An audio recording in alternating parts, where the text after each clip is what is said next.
Hey guys, welcome to mechanical वाला channel. आज हम स्टार्ट करने जा रहे हैं फिन्स और ट्रांजिएंट हीट कंडक्शन की कन्वेंशनल प्रॉब्लम्स जो सॉल्व करेंगे हम वो ईयर वाइज सॉल्व करेंगे। जैसे फर्स्ट प्रॉब्लम हमारी 93 की है, तो आगे वाली जो प्रॉब्लम्स होगी वो 93 से आगे ईयर्स की होगी, 94, 95, 96 इस टाइप से होगी। तो फर्स्ट प्रॉब्लम को पढ़ते हैं। Two long rods of the same diameter, one made of brass, thermal conductivity दे रखी है, and the other made of copper, have their ends inserted into a furnace. Both rods are exposed to the same environment at a section 10.5 centimeter away from the furnace, and the temperature of the brass rod is 120 degrees Celsius. At what distance from the furnace and the same temperature would be reached in the copper rod? Derive the formula used. My dear friends, सबसे पहले question में आप observe करिए, long rods का case दे रखा है। Means जो हमने केस स्टडी की थी उसमें फर्स्ट केस जो होता है इन्फिनाइटली लॉन्ग रॉड और वेरी लॉन्ग रॉड वाला, तो ये फर्स्ट केस हो गया। फर्स्ट केस के लिए फॉर्मूला ड्राइव करने के लिए बोल रहे हैं हमसे, ड्राइव द फॉर्मूला यूज। 1993 का क्वेश्चन है, 20 मार्क्स का प्रॉब्लम है।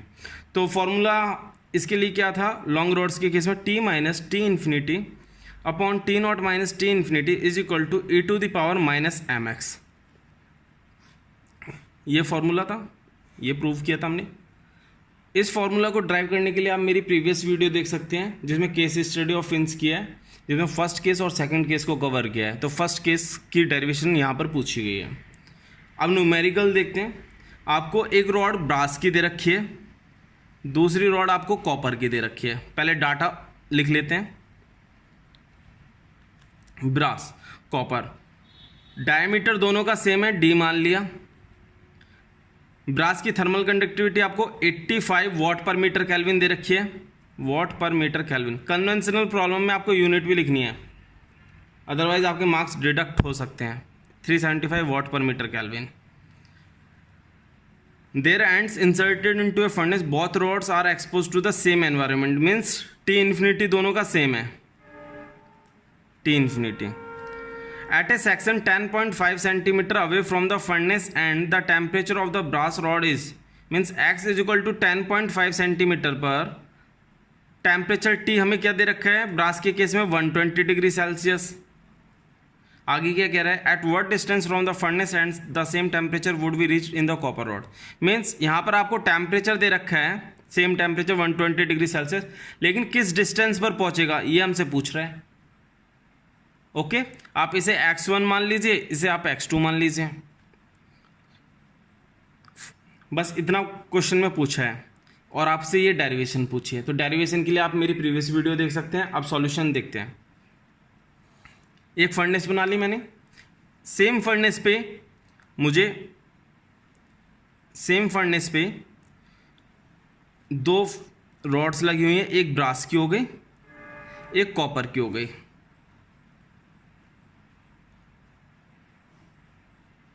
एक कॉपर की हो गई। दोनों रॉड्स की लेंथ लॉन्ग रॉड्स बोल रखा है, तो मैटर करता नहीं है। डायमीटर डी, ठीक है। तो फर्स्ट केस के लिए देख लेते हैं, ब्रास के लिए। For brass T minus T infinity upon T not minus T infinity, where T naught is the base temperature. Base temperature same होगा क्योंकि सेम फर्नेस में दोनों के एंड से। E to the power minus m1 x1, clear. For copper देख लेते हैं, T minus T infinity upon T not minus T infinity e to the power minus m2 x2। इसे इक्वेशन फर्स्ट मान लीजिए, आप इसे इक्वेशन सेकंड मान लीजिए। देखिए टेम्परेचर जो आपको x1 डिस्टेंस पर दे रखा है 10.5 सेंटीमीटर पर 120, बाकी अदर कंडीशन सेम है, टी इन्फिनिटी भी सेम है, यहाँ पर भी टी इन्फिनिटी है, यहाँ पर भी टी इन्फिनिटी है, टी नॉट भी सेम है, ठीक है।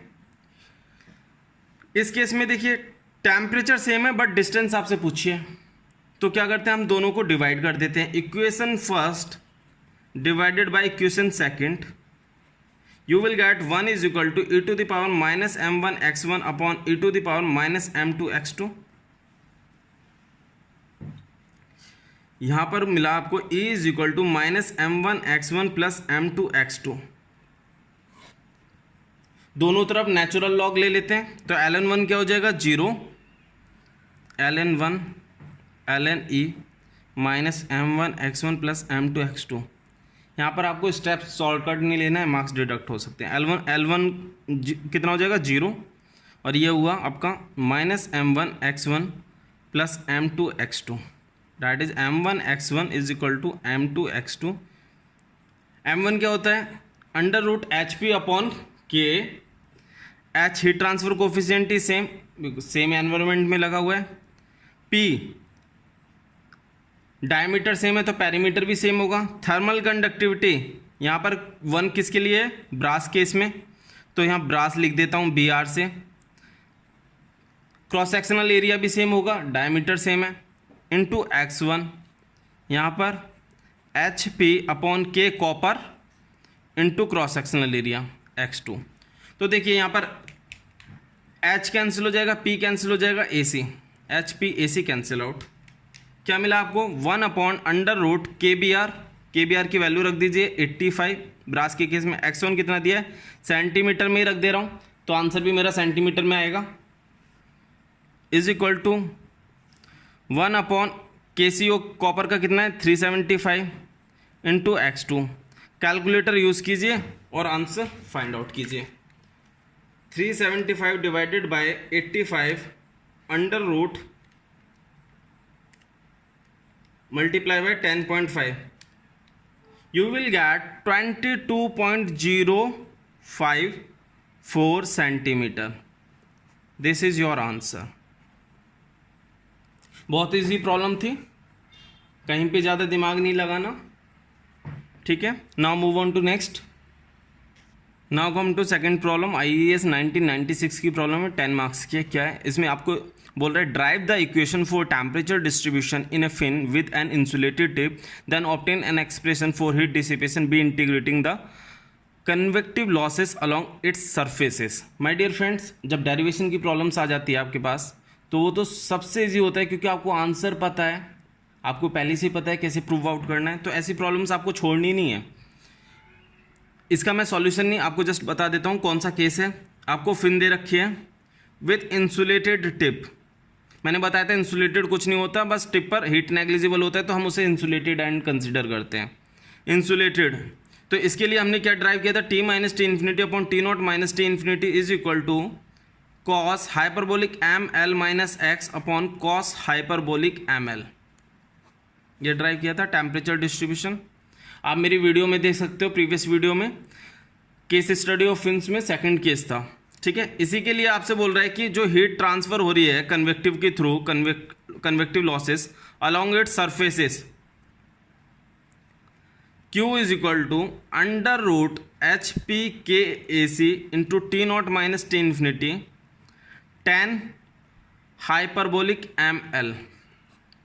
ये रिलेशन ड्राइव करने के लिए बोल रहा है।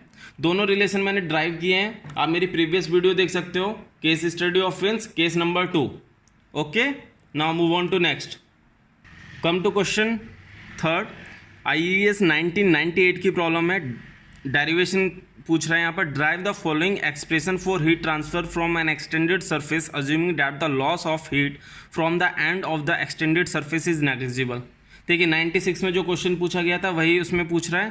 Heat flow rate, heat flow rate के लिए टेम्परेचर डिस्ट्रीब्यूशन निकालना ही पड़ता है, तो 1996 में जो प्रॉब्लम थी उसमें हमसे टेम्परेचर डिस्ट्रीब्यूशन पूछा था और हीट फ्लो रेट पूछा था। तो इस क्वेश्चन में आपसे हीट फ्लो रेट पूछ रहा है। बस यहाँ पर क्या किया इसने, एब्रिविएशंस अलग कर दिए हैं, MKA TI minus TF 10 hyperbolic ML। ये हमने प्रीवियस वीडियो में भी ड्राइव किया है। TI की जगह मैंने क्या लिया है T0 और TF की जगह मैंने क्या लिया है T इन्फिनिटी, ठीक है। M यहाँ पर क्या है मेरा अंडर रूट HPKA,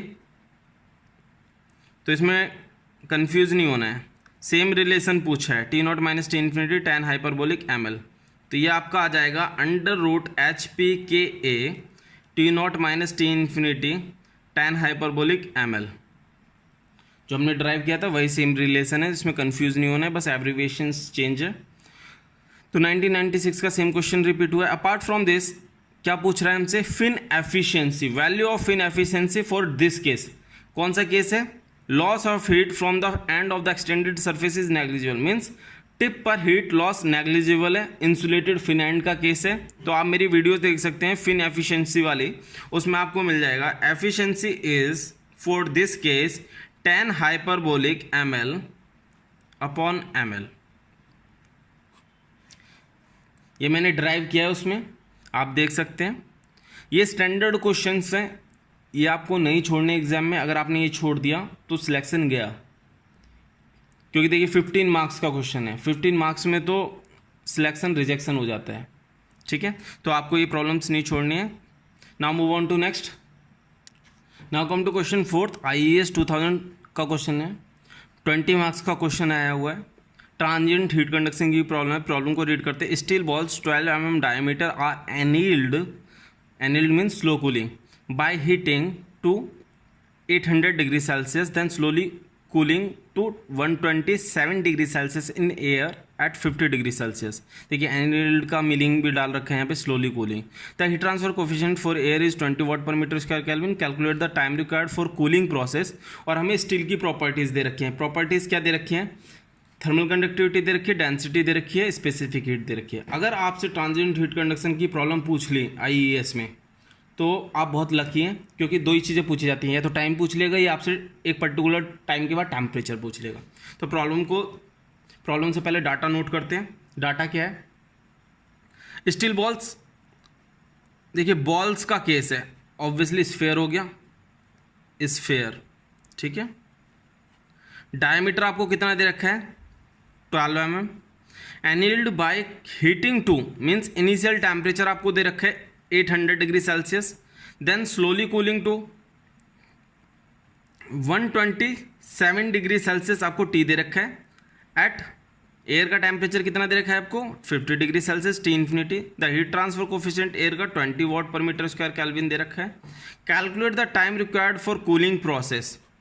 कूलिंग के लिए आपसे टाइम पूछ रहा है। प्रॉपर्टीज ऑफ स्टील नोट कर लेते हैं। थर्मल कंडक्टिविटी आपको क्या दे रखी है, 45 वाट पर मीटर केल्विन। डेंसिटी आपको दे रखी है 7830 kilogram per metre cube. CP 600 joule per kilogram kelvin. ये आपको डाटा दे रखा है, ठीक है। अब प्रॉब्लम को सॉल्व करते हैं।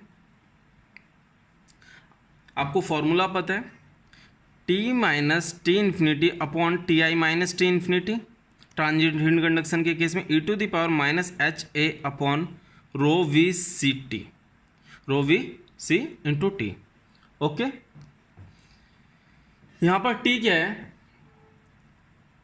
आपको दिया है, T इन्फिनिटी भी दिया है, TI भी दे रखा है, ठीक है। हीट ट्रांसफर कोफिशिएंट H दे रखा है, रो डेंसिटी दे रखी है, स्पेसिफिक हीट दे रखी है आपको। V और A आपको इससे मिल जाएगा। इवन V और A को ना निकालकर हम V अपॉन A का रेशियो निकालते हैं। V upon A 4/3 pi are cube. Sphere के केस में area 4 pi are square. You will get here r/3 which can be written as d/6। Okay, d/6। तो 12 mm दे रखा है आपको, 12 mm को मीटर में कन्वर्ट कर लेता हूँ, 6, ये हुआ आपका 0.002 मीटर, ठीक है। टाइम निकालना है, वैल्यूज़ को पुट ऑन करते हैं। T कितना है आपका 127, T इन्फिनिटी 50, TI कितना है आपका 800, T इन्फिनिटी 50, e⁻⁻h 20। A और V की वैल्यू नहीं रखूँगा मैं, V अपॉन A की वैल्यू रखूँगा। रो कितना है आपका 7830, CP 600। अब V अपॉन A की वैल्यू रखते हैं 0.002। कैलकुलेटर का यूज करते हैं और वैल्यू फाइंड आउट करते हैं। 127 minus 50 divided by 750 natural log multiply by 7830 into 600 into 0.002 divide by -20। You will get value of time required 1069.39 second. Unit is very important. Sometimes आपसे क्या करता है, मिनट्स में आंसर पूछ लेते हैं, समटाइम्स इन आवर। तो आपको यूनिट को ध्यान में रखना है। गेट में ये प्रॉब्लम आती तो ओनली 2 मार्क्स की आती है, तो आप लकी हैं जो यहाँ पर 20 मार्क्स की प्रॉब्लम आई है। ठीक है, now come to problem 5th। IAS 2004 का क्वेश्चन है 7 मार्क्स का। क्या है question? An electronic semiconductor device generates heat equal to 480 into 10⁻³ watt in order to keep the surface temperature at the upper safe limit of 70 degree Celsius. Means जो device है उसका maximum temperature surface का कितना चला जाएगा? 70 degree Celsius. The generated heat has to be dissipated to the surrounding which is at 30 degree Celsius. To accomplish this task, aluminum fins of 0.7 mm square, ये आपको cross section की dimension दे दी है, and 12 mm long are attached to the surface. The thermal conductivity of aluminum fins is 170 watt per meter Kelvin. If the heat transfer coefficient is 12 watt per meter square Kelvin, calculate the number of fins required. Assume no heat loss from the tip of the fins. तो देखिए आपको एक device दे रखा है, suppose ये कोई device है, just for understanding. इससे टोटल अमाउंट ऑफ हीट जो फ्लो हो रहा है, क्यू टोटल वो रहा है आपका 480 इंटू 10⁻³ वॉट, ये हो गया 0.480 वॉट। क्लियर? वॉट। इससे इतना हीट जनरेट हो रहा है इसमें। ठीक है, तो इसकी सरफेस का मैक्सिमम टेम्परेचर जो सेफ टेम्परेचर है वो कितना रख सकते हैं हम? 70 degree Celsius. T0 70 degree Celsius. इस हीट को जो इसमें हीट जनरेट हो रही है 0.48 वॉट, इसे डिसिपेट करने के लिए इसके सरफेस पे नंबर ऑफ फिन्स लगाई गई है। ठीक है, नंबर ऑफ फिन्स ऐसे काफ़ी सारी फिन्स लगाई हुई हैं। हमें उस फिन्स की क्वांटिटी फाइंड करनी है, number of fins find out करना है।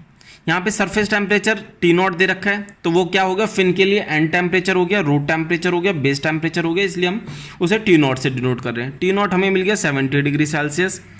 Generated heat has to be dissipated, surrounding का टेम्परेचर आपको दे रखा है 30 degree Celsius. 30 degree Celsius. To accomplish this task aluminium fins, cross section दे रखा है, मैं फिन को ड्रॉ कर देता हूं। ये फिन है और ये फिन का क्रॉस सेक्शन दे रखा है। ठीक है, ये क्रॉस सेक्शन दे रखा है 0.7 mm स्क्वायर, मीन्स विथ और थिकनेस दोनों 0.7 mm दे रखी है। लेंथ इसकी दे रखी है L is equal to 12 mm long. Okay, apart from this thermal conductivity हमें दी है 170 वाट पर metre kelvin. Heat transfer coefficient H 12 watt पर मीटर स्क्वायर केल्विन। केस कौन सा दिया है? Assume no heat loss from the tip of the fin, means case number 2, fin is insulated at free end, fin with insulated tip, ये case दिया है। इसके according हमें number of fins find out करना है। ओके, इसके according हमें number of fins find out करना है। माय डियर फ्रेंड्स, जब हमारी टोटल अमाउंट ऑफ हीट इस डिवाइस में इतनी जनरेट हो रही है, तो एक फिन से कितनी अमाउंट ऑफ हीट अगर हम निकाल लेते हैं ट्रांसफर हो रही है, तो उस हीट अमाउंट ऑफ हीट से अगर हम इस हीट को डिवाइड कर देंगे तो नंबर ऑफ फिन्स निकल आएगा।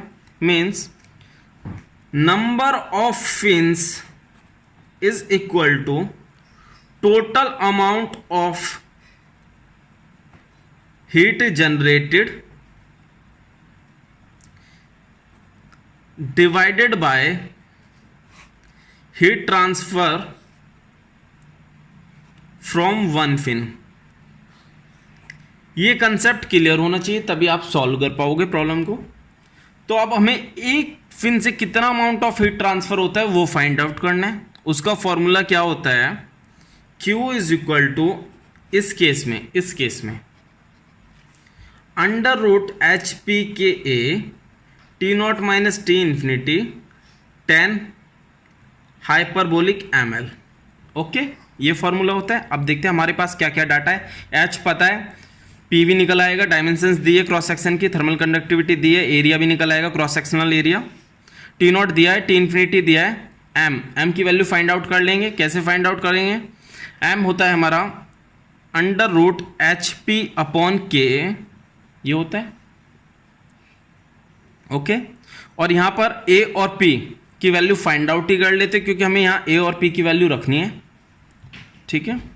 तो वैल्यू फाइंड आउट कर लेते। पी कितना होगा? Perimeter 2 times of Z plus T with plus thickness 2, Z कितना हमारा 0.7 mm, 0.7, तो ये हो गया 2 into 1.4 mm, that is 2.8 mm।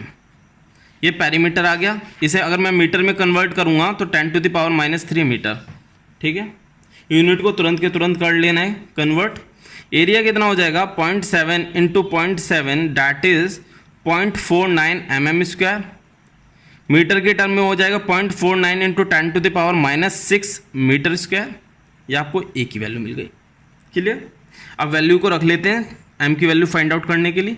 H हमारा हो गया 12, पेरीमीटर हो गया हमारा 2.8 into 10⁻⁻3, thermal conductivity here is 170, area here is 0.49 into 10⁻⁻6 okay. M की वैल्यू फाइंड आउट कर लेते हैं। थोड़ी बहुत कैलकुलेशंस अपने आप कर लेनी है। जैसे 10⁻⁻6 ऊपर जाएगा तो ये 10⁻³ हो जाएगा। 12 into 2.8 into 1000 divided by 170 divided by 0.49, take root, you will get m is equal to 20.083। Value quite high लग रही है तो एक बार दोबारा क्रॉस चेक कर लेते हैं। 12 into 2.8 into 1000 divided by 170 divided by 0.49 under root, you will get 20.083। इसकी यूनिट होती है मीटर टू द पावर -1 पर मीटर। आपको लिखना है कन्वेंशनल क्वेश्चंस में, मार्क्स डिडक्ट करने के यही चांसेस होते हैं अगर आप छोड़ देते हो तो एग्जामिनर के लिए। एच कितना है हमारा 12, पेरीमीटर हमारा 2.8 into 10⁻⁻3, thermal conductivity here is 170 and cross sectional area that is AC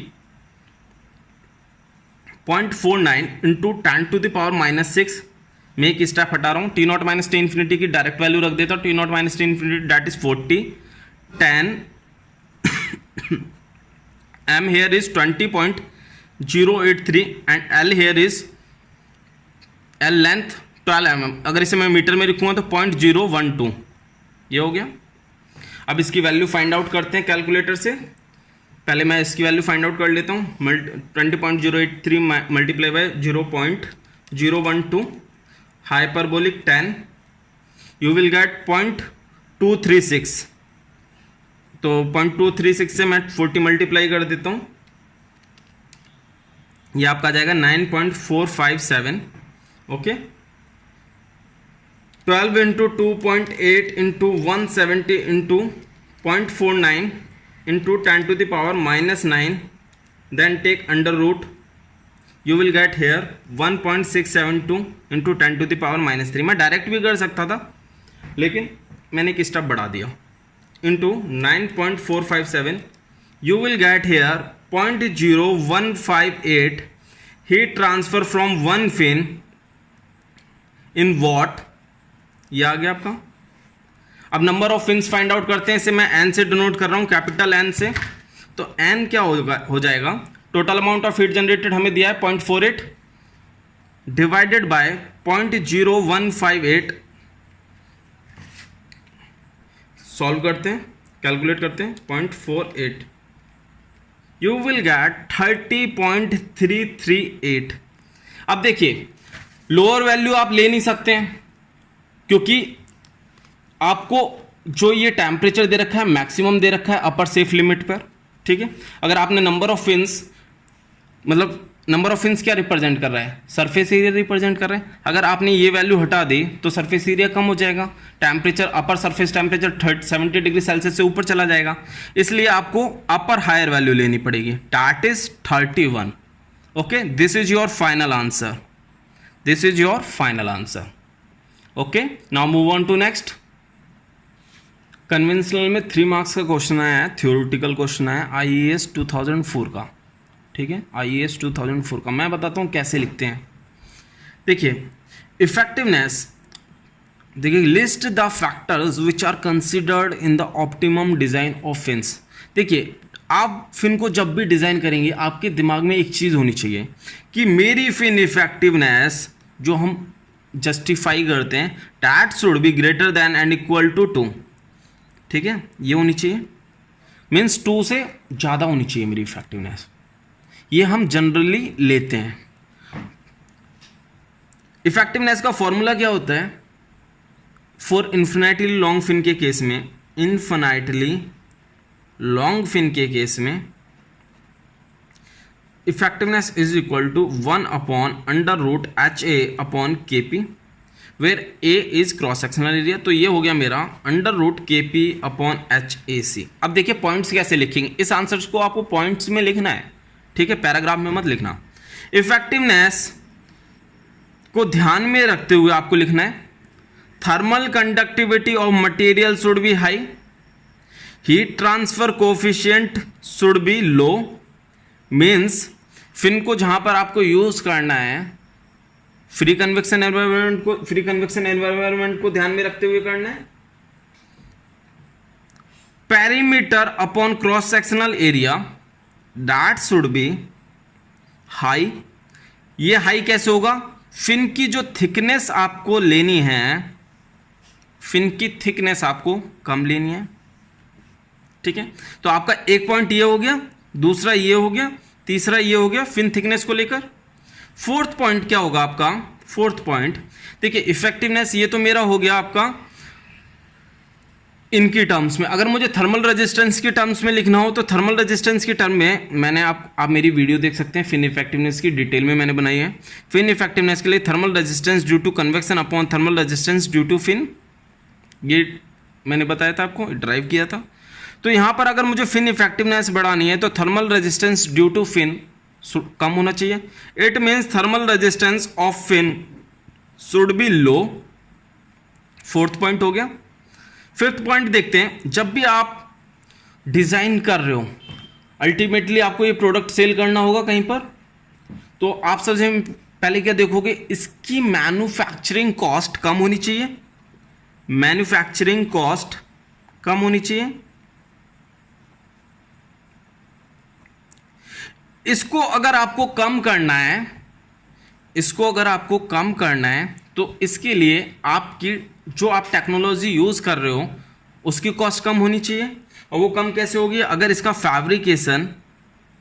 fabrication manufacturing easy हो,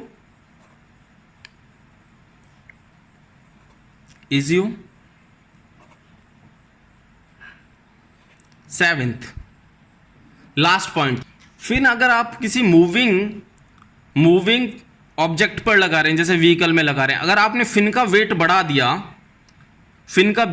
दिया तो उससे आपका फ्यूल ज़्यादा कंज्यूम होगा, इसलिए फिन का weight should be low, weight of fin should be low, ठीक है। आपका फिन का वेट कम होना चाहिए। इस तरह से आपको डिजाइन करना है। तो आपके 7 पॉइंट्स हो गए, 3 मार्क्स के लिए सफिशिएंट है, ठीक है। तो आपको ऐसे आंसर देना है कन्वेंशनल क्वेश्चंस का, थ्योरेटिकल क्वेश्चंस का। Now move on to next. 7th question देखते हैं, IAS 2008 का है, 10 मार्क्स की प्रॉब्लम है। A copper sphere weighing 3 kilogram is heated in a furnace to a temperature of 300 degrees Celsius and is suddenly taken out and allowed to cool in ambient air at 25 degrees Celsius. If it takes 60 minutes for the copper sphere to cool down to 35 degrees Celsius, and what is the average surface heat transfer coefficient? हमसे H पूछा है और properties they रखी है, copper की density दे रखा है, specific heat. इसमें क्या बोल रहा है? State the assumptions made and drive the relation used. देखिए 10 मार्क्स में आपसे बहुत कुछ पूछ लिया इस क्वेश्चन में। आपसे एक तो बोल रहा है कि एजम्पशंस बताइए, इस प्रॉब्लम को सॉल्व करने के लिए आप क्या लेंगे, और जो आप रिलेशन, इसमें देखिए आपको टाइम दे रखा है और टेम्परेचर भी दे रखा है, टाइम दे रखा है और टेम्परेचर भी दे रखा है। तो ये केस किसका है? ट्रांजिएंट हीट कंडक्शन का है, ट्रांजिएंट हीट कंडक्शन। तो इसमें आपसे क्या बोल रहा है, रिलेशन प्रूव करने के लिए t minus T infinity upon T I minus T infinity is equal to E to the power minus H A upon rho V C into T. Means जो रिलेशन हम इस प्रॉब्लम को solve करने जा रहे हैं उसकी डेरिवेशन भी पूछ रहा है, ड्राइव द रिलेशन यूज। तो 10 मार्क्स में इसने काफ़ी कुछ पूछ लिया। आप मेरी प्रीवियस वीडियो देख सकते हैं ट्रांजिएंट हीट कंडक्शन की, उसमें मैंने ड्राइव किया है लंप्ड कैपेसिटी सिस्टम। तो ये जो प्रॉब्लम हम सॉल्व करने जा रहे हैं इसमें हम एक एजम्पशंस लेकर चलेंगे, लंप्ड हीट कैपेसिटी सिस्टम। और इसकी एजम्पशंस मैंने उस वीडियो में क्लियरली बताई है, आप वहां से देख सकते हैं। ठीक है, अब मैं प्रॉब्लम सॉल्व करता हूं। न्यूमेरिकल क्या है, कॉपर स्फीयर दे रखा है, मतलब आपको एक स्फेरिकल बॉडी दे रखी है। ठीक है, वेट दे रखा है आपको 3 kg, मास 3 kg दे रखा है आपको। Is heated in a furnace to a temperature of 300 degree Celsius, initial temperature आपको 300 डिग्री सेल्सियस दे रखा है। Suddenly taken out and allowed to cool in ambient air at 25 degree Celsius.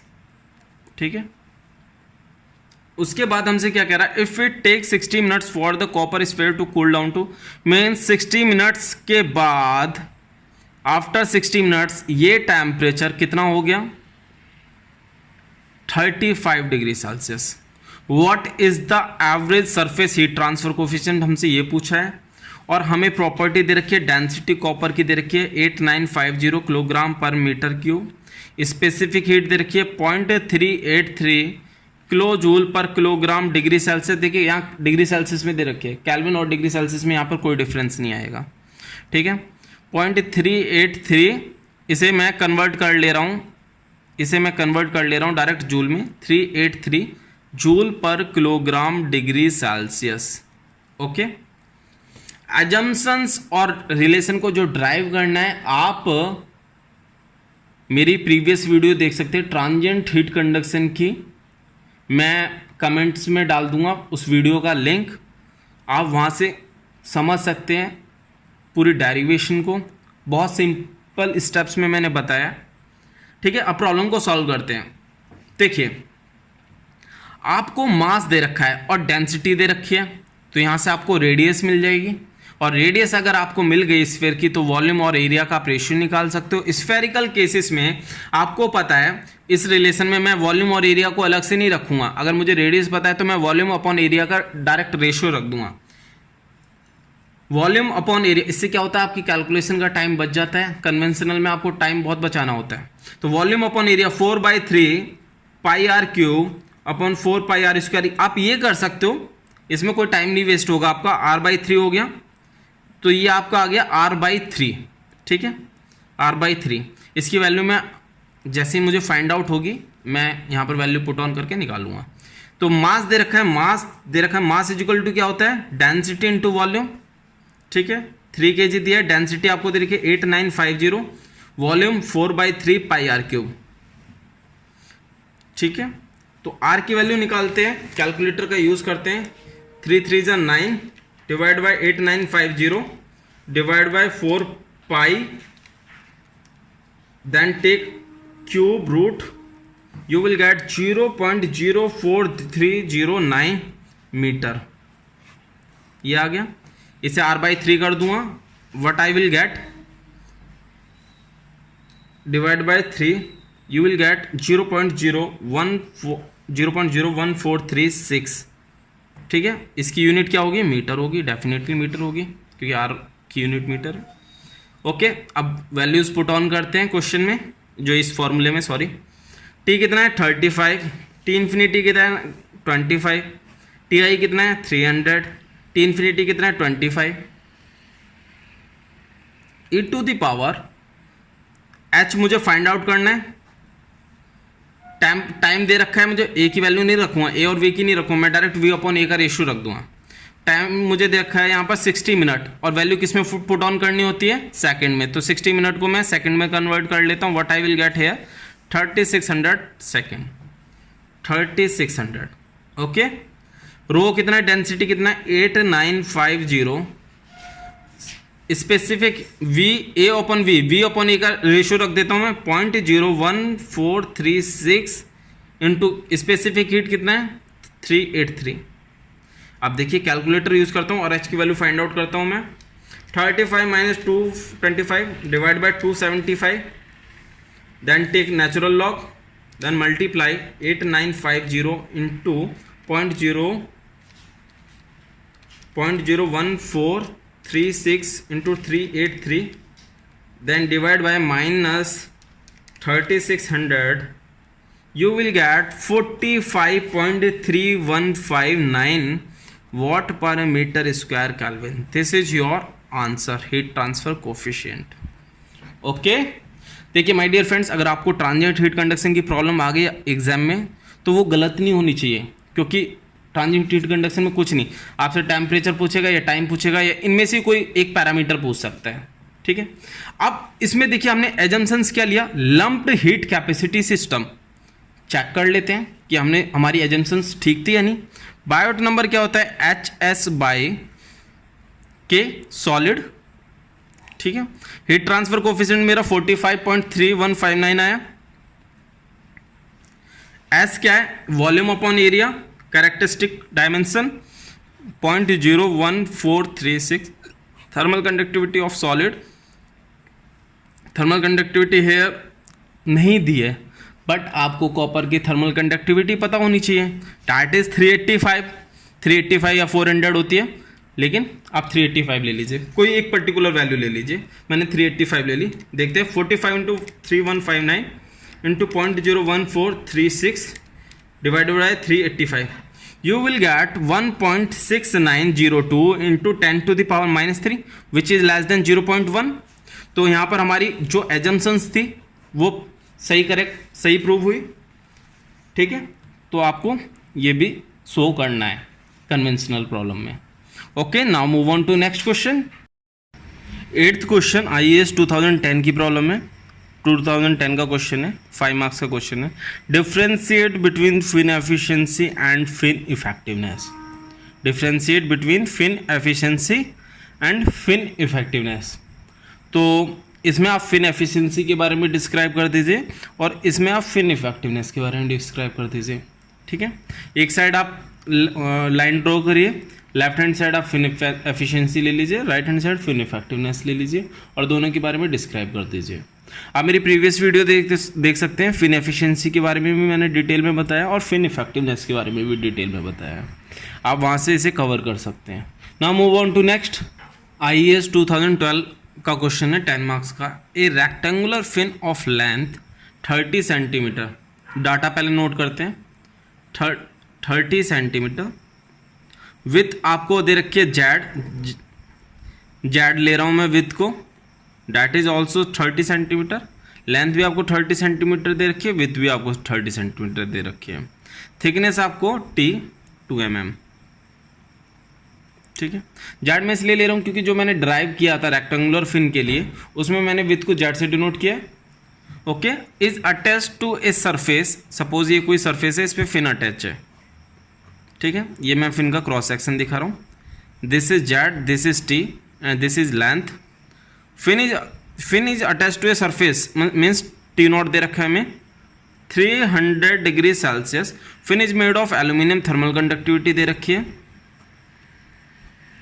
Is expose to air at 30 degree Celsius, T infinity दे रखी है। The fin end is uninsulated, very important point, the fin end is uninsulated, can lose heat through it's end also. Means आपको कौन सा case दे रखा है, case 3 fin with convection at free end, ये आपको दे रखा है। ओके, अपार्ट फ्रॉम दिस आपको हीट ट्रांसफर कोफिशिएंट दे रखा है between fin surface and air 15 watt पर मीटर स्क्वायर केल्विन। अब देख लेते हैं क्या क्या पूछा है आपसे। फर्स्ट क्या पूछ रहा है, temperature of the fin at 30 centimetre from the base.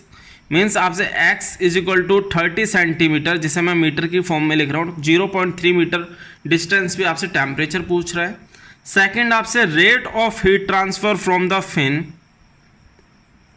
ये पूछ रहा है। थर्ड आपसे एफिशिएंसी पूछ रहा है। ठीक है माय डियर फ्रेंड्स, सबसे पहले आपको जब भी ये पैरामीटर्स जो भी पूछ रहा है किस फॉर्मूले से निकालना है, सबसे पहले आपके दिमाग में वो होना चाहिए। ये निकालना है, आपके दिमाग में टेम्परेचर डिस्ट्रीब्यूशन होना चाहिए। ठीक है, हीट फ्लो रेट का आपका निकल आएगा, सब कुछ दे रखा है, अंडर रूट एच पी के T not minus T infinity into 10 hyperbolic MLC। अब देखिए इस प्रॉब्लम को मैं दो तरीके से सॉल्व कर सकता हूँ। एक तो मैं करेक्शन लेंथ वाला मेथड यूज़ कर लूँ, मीन्स जो मैं फॉर्मूला यूज़ करूँ T minus T infinity upon T not minus T infinity is equal to cos hyperbolic M L C minus x upon cos hyperbolic M L C. ये formula हो गया। या तो मैं इसे यूज़ करूं in the form of L C. L C क्या था, correction length, L C is equal to L plus A upon P. या तो मैं इस फॉर्म में यूज़ करूं, या फिर मैं दूसरा फॉर्म यूज़ कर सकता हूं T minus T infinity upon T not minus T infinity. अगर मैं एल सी नहीं यूज़ कर रहा, cos hyperbolic M L minus X plus H upon M K sine hyperbolic M L C minus X sorry L minus x upon cos hyperbolic M L plus H upon M K sine hyperbolic M L. My dear friends, दोनों से temperature की value approximate same ही आएगी, ज़्यादा variation नहीं होगा। Point के बाद 3 digits में वेरिएशन हो सकता है, बट पॉइंट के 2 डिजिट्स तक वेरिएशन नहीं होगा। अदरवाइज आप चेक भी कर सकते हो, यू कैन चेक। ठीक है, तो मैं इस फॉर्मूले से कर रहा हूँ। ठीक है, वैल्यू निकाल लेते हैं। टेम्परेचर आपसे पूछ रहा है टी इन्फिनिटी दे रखा है 30, T not 300 minus T infinity कितना दिया है आपको 30 डिग्री सेल्सियस। ठीक है, अब m की वैल्यू की ज़रूरत पड़ेगी, m की वैल्यू निकाल लेते हैं पहले। m is equal to under root H P upon K A सी होता है। ठीक है, p और ए सी कैलकुलेट कर लेते हैं, क्योंकि हीट फ्लो रेट जब निकालेंगे उसमें हमें p और ए सी की वैल्यू रखनी होगी। p क्या होगा यहाँ पर, p निकालते हैं 2 times of Z plus T perimeter. देखिए जेड किस में, यूनिट में गलती नहीं करनी है, जेड किस में 30 सेंटीमीटर, मीटर में कन्वर्ट कर लेते हैं। थिकनेस किस में, mm में, मीटर में कन्वर्ट कर लेते हैं। 2 into 0.302 you will get 0.604 metre. ये आ गया आपका पेरीमीटर। क्लियर, 0.302, यहाँ पर गलती नहीं करनी है। ओके, क्रॉस सेक्शनल एरिया कितना हो जाएगा आपका, जेड इंटू टी कर दीजिए, 6 हो गया। कितने पॉइंट होंगे इसके आगे, 1 2 3 4, 1 2 3 4, ये आपका एरिया आ गया। क्लियर, चाहे तो आप 10 टू द पावर में भी लिख सकते हैं, 6 into 10 to the power -4 metre square. ये आपको एसी मिल गया। तो एम की वैल्यू फाइंड आउट कर लेते हैं जल्दी से। एच आपका 15 है, perimeter 0.604, thermal conductivity here is 204, cross sectional area 6 into 10 to the power -4। M की वैल्यू आ गई आपकी 15 into 0.604 divided by 204 divided by 6 into 10 to the power 4 under root 8.603 per metre. Okay, per metre. तो value रखते हैं cos hyperbolic M 8.6034, L कितना है हमारे यहाँ पर, लेंथ मीटर में रखेंगे 0.30, एक्स कितनी डिस्टेंस पे पूछ रही है, देखो 0.30, एक्स 30 सेंटीमीटर पे पूछ रही है, ये हो गया, प्लस एच अपॉन एम की अभी वैल्यू नहीं रख रहे हम, क्योंकि मैं आपको दिखाता हूँ। एम एल कितना 0.30 और एक्स भी 0.30। देखिए ये वाली टर्म 0 हो जाएगी, साइन हाइपरबोलिक 0 हो जाएगा, इसलिए मैं इसकी वैल्यू नहीं रख रहा। कॉस हाइपरबोलिक एम कितना 8.6034 इंटू एल कितना है 0.30 प्लस एच, इसमें वैल्यू रखते हैं। एच कितना है हमारा, हीट ट्रांसफर कोफिशिएंट 15, एम 8.6034 के 204 इंटू साइन हाइपरबोलिक एम कितना है हमारा 8.6034 इंटू लेंथ कितनी है 0.30। क्लियर, ये टर्म मेरी 0 हो जाएगी, क्योंकि साइन हाइपरबोलिक 0 हो जाएगा। ये टर्म देखिए 0.30 -30 जीरो हो गया, कॉस हाइपरबोलिक जीरो कितना होगा, 1 होगा। ठीक है, अब इसकी वैल्यू फाइंड आउट कर ले, कैलकुलेट कर लेते कितनी आती है। 0.30 into 0.8 into 6034 hyperbolic cos, you will gate 6.643 of first term ये। ठीक है, क्रॉस चेक कर सकते हो, 8.6034 इंटू 0.3 हाइपरबोलिक कॉस। ठीक है, इधर देखते हैं 8.6034 into 0.3 hyperbolic sine into 15 divided by 8.6034 into 0.3 hyperbolic sine into 15 divided by 8.6034 into 204, you will get here 0.05612। Okay, ये आ गया आपका, ये हुआ t माइनस 30 270, तो यहाँ आपको वैल्यू मिल जाएगी plus 6.643 inverse into 270 plus 30, you will get 70.3037 degree Celsius. x is equal to 30 centimetre पर आपका टेम्परेचर कितना आया, 70.3037 degree Celsius. My dear friends, आप इससे भी कैलकुलेट करके देख सकते हैं, यही वैल्यू आएगी। ओके, अब हमको हीट फ्लो रेट फाइंड करना है। हीट फ्लो रेट भी हम दो तरीके से फाइंड कर सकते हैं, एक तो एलसी की फॉर्म में फाइंड आउट कर सकते हैं, दूसरा फॉर्मूला मैं आपको बताता हूँ। देखिए, अगर आपको एलसी वाला फॉर्मूला यूज करना है तो ये हुआ √HP के T not minus T infinity 10 hyperbolic MLC, ये हुआ। अगर आपको LC फॉर्म में यूज़ नहीं करना है, स्टार्टिंग की ये टर्म्स सेम रहेंगी, HP के A T not minus T infinity 10 hyperbolic ML plus H upon MK 1 plus H upon MK into 10 hyperbolic ML, ये होगा। माय डियर फ्रेंड्स, देखिए अब आप क्या करना, H अपॉन MK की वैल्यू डायरेक्ट यहाँ से कैलकुलेट करना, कैलकुलेटर से, और डायरेक्ट पुट ऑन कर देना। ML की वैल्यू आप यहाँ से एक बार रख सकते हो, लेकिन आप कैलकुलेटर का यूज़ करते हुए फास्ट आंसर आपको लाना है, तो आप कैलकुलेटर का डायरेक्ट यूज़ कीजिए। ML की वैल्यू यहाँ से रखिए, H अपॉन MK की वैल्यू यहाँ से रखिए, T नॉट टी इन्फिनिटी की वैल्यू पुट ऑन करने के बाद HP के की, you will get here Q is equal to 281.53 watt. You will get this answer. Okay my dear friend, last point क्या है आपका, फिन एफिशिएंसी फाइंड करना है। तो फिन एफिशिएंसी इस केस में क्या होती थी, देखें हम फॉर्मूला ड्राइव करते थे तो 10 हाइपरबोलिक MLC अपॉन MLC होती थी, या तो आप इसे यूज़ कर सकते हैं माय डियर फ्रेंड्स, लेकिन अगर आप LC यूज़ कर रहे हो तो मैं आपको सजेस्ट करूँगा कि आप तीनों में LC वाले फॉर्मूलेज यूज़ कीजिए, नहीं तो आप इसका ओरिजिनल फॉर्मूला क्या होता है, Q with fin actual heat transfer, ये एक्चुअल हो गया, actual heat transfer upon maximum possible heat transfer. ठीक है, इससे ही ये फॉर्मूला आया था। हमने इसकी वैल्यू ऑलरेडी फाइंड आउट कर रखी है, इसकी वैल्यू ऑलरेडी फाइंड आउट कर लिए। देखिए 281.53 वॉट, इसकी वैल्यू कैसे फाइंड आउट करेंगे, ये आपकी फिन थी।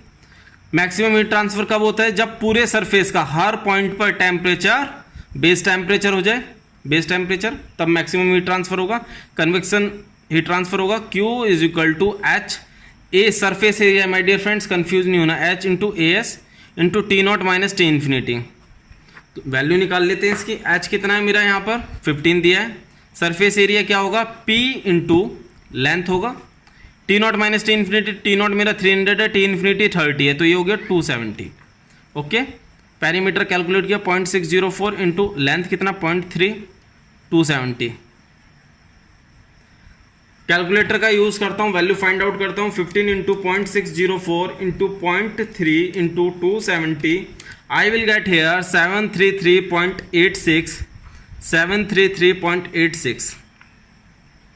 Okay, inverse into 281.53, what I will get here 0.3836, which is equal to 38.36% in the terms of percentage 38.36। Okay, तो आपके तीनों आंसर्स आ गए। टेम्परेचर निकाल लिया आपने, टेम्परेचर की वैल्यू है 70.3037, एक्चुअल हीट ट्रांसफर 281.53 और एफिशिएंसी 38.36। ठीक है, आप किसी से भी यूज़ कर निकाल सकते हैं, either formulas in the form of LC और आप in the form of L निकाल सकते हैं। Okay, now move on to next. Now come to problem number 10। IAS 2014 का क्वेश्चन है, 10 मार्क्स का क्वेश्चन है, आधा थ्योरेटिकल है आधा न्यूमेरिकल है। देखिए थ्योरेटिकल क्या है, what do you understand by the lumped capacity, what are the physical assumptions necessary for a lumped capacity unsteady state analysis to apply. My dear friends, मैंने इसके लिए एक सेपरेट वीडियो बना रखी है ट्रांजिएंट हीट कंडक्शन की, उसमें आप देख सकते हैं लंप्ड कैपेसिटी सिस्टम क्या होता है, उसके लिए क्या एजम्पशंस ली जाती हैं। मैं यहाँ बात करूँगा डायरेक्ट न्यूमेरिकल की। अगर न्यूमेरिकल ट्रांजिएंट हीट कंडक्शन का है, ये आपके लिए लकी बात है, क्योंकि इसमें कुछ नहीं, टेम्परेचर पूछता है, टाइम पूछता है, या उसमें जो टेम्परेचर डिस्ट्रीब्यूशन की इक्वेशन में जो पैरामीटर्स होते हैं वो पूछ लेता है। तो यहाँ क्वेश्चन को देखते हैं। देखिए, determine time required in minutes, time पूछ लिया है और किस में पूछा है, इन मिनट, वेरी इंपॉर्टेंट। ठीक है, for a 50 mm diameter steel sphere दे रखा है आपको, डेंसिटी प्रॉपर्टी दे रखी है 78 kilogram per metre cube, specific heat 0.46 kilo joule per kilogram kelvin. मैं इसे जूल पर किलोग्राम केल्विन में कन्वर्ट कर रहा हूं। थर्मल कंडक्टिविटी 35 वाट पर मीटर केल्विन। क्या कह रहा है, steel sphere to cool from 600 degree Celsius temperature to 100 degree Celsius, means initial आपको दे रखे है 600 डिग्री सेल्सियस, कूल कर रहा है 100 डिग्री सेल्सियस तक। If expose to cooling air at 30 degree Celsius, convection heat transfer coefficient दे रखा है 10 वाट पर मीटर केल्विन। आपसे पूछा है टाइम। माय डियर फ्रेंड्स, अगर गेट में प्रॉब्लम होती तो 2 मार्क्स की होती है, यहाँ पर देखिए 10 मार्क्स में आपको थ्योरी और न्यूमेरिकल पूछा है, मीन्स आप इसे एटलीस्ट 5 मार्क्स का कंसिडर कर सकते हैं। ओके, तो आप सॉल्यूशन देखते हैं। टेम्परेचर डिस्ट्रीब्यूशन क्या होता है, T minus T infinity upon Ti minus T infinity e to the power minus HA upon rho VC into T. Values रख देते हैं जल्दी से। 600 minus 30 upon 100 minus 30, 600 minus 30 e to the power minus h कितना है 10, density कितनी है 7800, v अपॉन ए। माय डियर फ्रेंड्स, v और a की वैल्यू सेपरेट नहीं रखेंगे। v अपॉन ए मैं प्रीवियस प्रॉब्लम्स में भी बता चुका हूँ, d/6 होता है स्फेयर के केस में, d/6। ठीक है, तो यहाँ पर d कितना है मेरा 50 mm, अगर इसे मैं मीटर में कन्वर्ट करूँ ये हो गया 0.05 मीटर। Clear, 0.05 metre. इसे मैं इसी में रहने दे रहा हूँ, नहीं डिवाइड कर रहा, क्योंकि आंसर मेरा और ज़्यादा परफेक्ट आएगा। ठीक है, v अपॉन ए की वैल्यू रख दी मैंने 0.05 अपॉन 6 को ऊपर ले गया। स्पेसिफिक हीट दिया है 460, टेम्परेचर टाइम हमसे पूछा है और मिनट में पूछा है। माय डियर फ्रेंड्स, यहाँ पर टाइम किस में आएगा, सेकंड में। तो कैलकुलेटर का यूज करते, वैल्यू फाइंड आउट करते, 70 divided by 570 natural log into 7800 into 0.05 into 460 divide by -60, you will get here 6270.45 second. ये आपका है 6270.45 सेकेंड। इसे अगर मैं मिनट में कन्वर्ट करूँ 60 से डिवाइड कर दूंगा, what I will get hair 104.507 minute.